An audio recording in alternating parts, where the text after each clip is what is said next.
Hello, everyone. My name is Steve Killingsworth, and I'm an investor here in Michigan. And today we're going to talk about the 4 Ds of self-storage.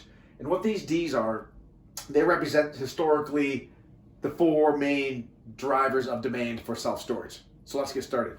First up, we have divorce, okay? These are in no particular order, but divorce. So the result of that is a change in household. Someone's moved, or perhaps both parties are moving into a new house, or there's going to be some type of temporary living situation. One party or both parties may have to store personal belongings like furniture, equipment, all kinds of personal belongings while going through a divorce. It's an extremely traumatic and stressful time period for folks going through divorce, and self-storage can help them through that transition by providing them with a safe and secure place to store their personal property, settle their personal affairs.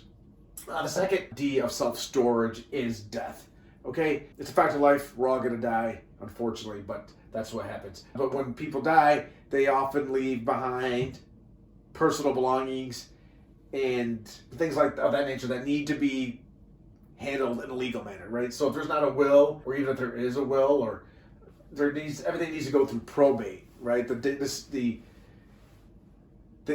decedent's estate will need to go through the probate process, right? So during that time, the decedent's house may have to be sold, or they're going to have to do something with the decedent's personal property while all that gets sorted out, okay?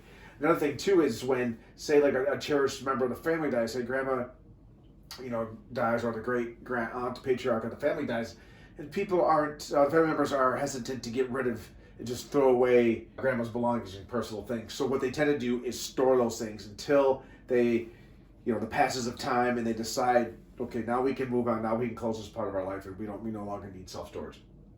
The third historical driver of demand for self-storage has been disaster or dislocation for some matter, right? Say your house burns down, there's a massive flood, usually something pretty catastrophic where you can no longer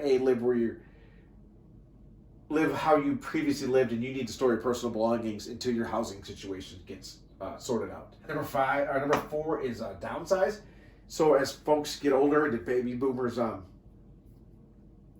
kids transition out of the house. The baby boomers are finally have the house for themselves, the whole house for themselves. They realize that we don't need a 3,000 square foot house, but we can do 1,500 square feet. But we have a lot of stuff that we would like to keep: lawn furniture, all kinds of personal belongings, equipment, things like that they want to hold on to. They don't want to necessarily have to replace and go out and buy, but they still need to hold on to them while they downsize.